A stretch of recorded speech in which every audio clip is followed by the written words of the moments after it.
I've spent the last 12 months making hundreds of pints in the Ninja Creami Swirl, testing everything from one ingredient recipes to different milks and prep methods. And after all of that, there are features that I barely use, and a few small things that completely determine whether your ice cream turns out creamy or icy. So in this video, I'm giving you 12 honest thoughts, tips, and tricks so you don't waste time or money figuring them out yourself. One of the biggest questions I get is whether this is just another kitchen gadget that sits on your counter and collects dust. But I'm here to bust that myth because I actually use my Ninja Creami almost every day, and the way I do that is with protein ice cream recipes. Now that might sound a little bit off-putting or like you want real ice cream instead, but I can assure you there are thousands of protein ice cream recipes on the market that can easily resemble and even rival real ice cream that you can get from the market. Seriously, they taste delicious. The second question I had when I first bought the gadget is, can I actually use this on a day where I'm really busy? How long does it actually take? Now, once you have the ice cream frozen, it is as simple as putting it into the machine and clicking one button, but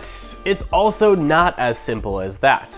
Oftentimes you have to respin your ice cream multiple times, and each of the cycles can take up to 6 minutes, plus a couple extra minutes when you want mix-ins. So typically from pulling my prepared ice cream out of the freezer to eating it, it is about 15 minutes. It's not super long, but it is something you have to plan for, and the machine is pretty loud when it's running, so you couldn't do this at 11 p.m. at night with a baby sleeping in the background. And I hinted at it a little bit there, but for tip number 3, you have to plan ahead when using the Creami. You can't just walk into your kitchen one night, want ice cream, throw together a recipe and throw it right into the machine, or it's just gonna come out super melty even if you just wait a few hours.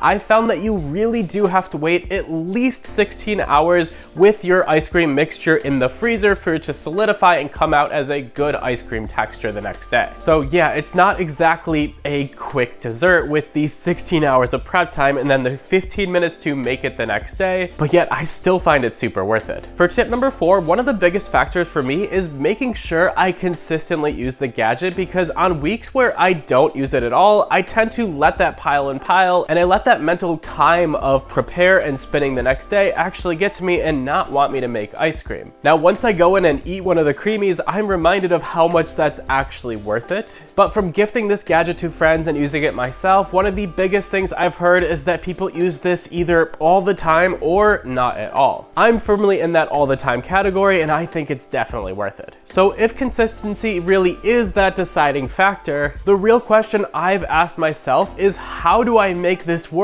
on a week where I'm very busy and don't want to prepare ice cream the day before every single time? Because it is kind of a lot. You have to pull out all the ingredients, mix them together, make room in your freezer, and know exactly which ice cream you want tomorrow. Which brings me into tip number 5, batch preparing. I make all of my ice creams for the entire week ahead of time, put them all into the freezer, and then I have 5 or 6 or 7 options every single day for which flavor I actually want to eat. The only downside is that takes up quite a bit of room in my freezer. Now at this point, you might assume that making good ice cream requires complicated recipes, but for tip number 6, I'm here to tell you that is completely not true. I've made dozens of recipes that are just one simple ingredient, from cans of fruit to literally just pouring in a protein shake and freezing it, and some of those have come out as my favorite recipes that I make every single week. And on the flip side, for tip number 7, just because something is simple doesn't mean it's actually going to turn out as good ice cream. It's very possible that you try and test out a one ingredient recipe that doesn't end up freezing at all, or another one that does freeze and spin into ice cream but just tastes way worse frozen than it was before. So yeah, not all one ingredient recipes work, but a lot of them definitely do.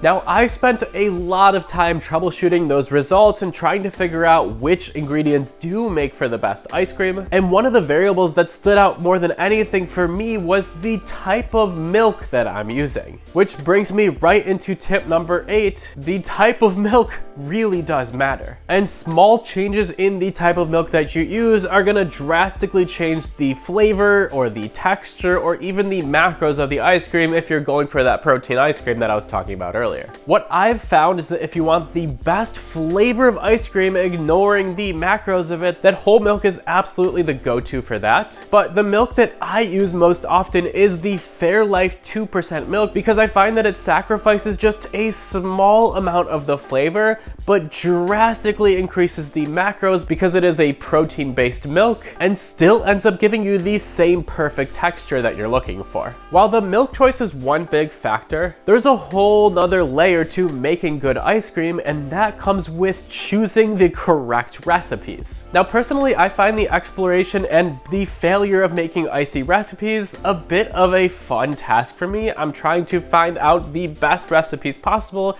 and I have to fail my way through that. But for tip number 9, I'm gonna recommend to you that if you don't want to fail through that, buy one of the Ninja Creami cookbooks that you can find on the internet. I'll link the ones that I like in the description down below, but I'm sure there are tons of choices, or even as an alternative that's free, I have an entire playlist of Ninja Creami recipes that I really like, and you can just watch through those videos and try some out yourself. So with those 9 tips, you are going to be making some delicious ice cream, but one of the other biggest questions I get all the time is which Ninja Creami version should I purchase? Now, I personally own the Ninja Creami Swirl right now. I have tried out the other models and I've upgraded to this one because it's a little bit faster, there's a few more modes, and it also has the swirl function, which basically takes your made pint of ice cream and swirls it into soft serve that you could dispense into a bowl or cone. And for tip number 10, I'm actually gonna say that the swirl function isn't worth it for me. I thought I was gonna use it all the time. I always order my ice cream on cones when I go to an ice cream shop, but in all honesty, I find myself eating directly out of the pint 95% of the time. And so for that reason, I wouldn't spend the extra money on it if I were to go back in time. Now, there is one final friction piece to it all, and that's the cleanup after you make the ice cream. And for a very simple tip number 11, it's going to be clean up immediately with hot water. With all of the pieces, you're dealing with frozen ice cream that gets stuck in all of the cracks, and if you run it under hot water, it immediately turns it into a liquid, and I can get the cleaning done in about 60 seconds or less after making each pint. But on times where I've failed to do that and waited too long to clean, it becomes a pain really quickly. So after knowing all of these benefits, the time it takes, the trade-offs, it really boils down to one big question, and that's, is the Ninja Creami worth it for you? And I'm gonna put that in a very simple answer for tip number 12. If you like ice cream, the answer is yes. Just take the time to get to know the Creami and get the preparation into your everyday routine, and you're gonna love this device as much as I do, and probably make hundreds of pints of ice cream in the next year also.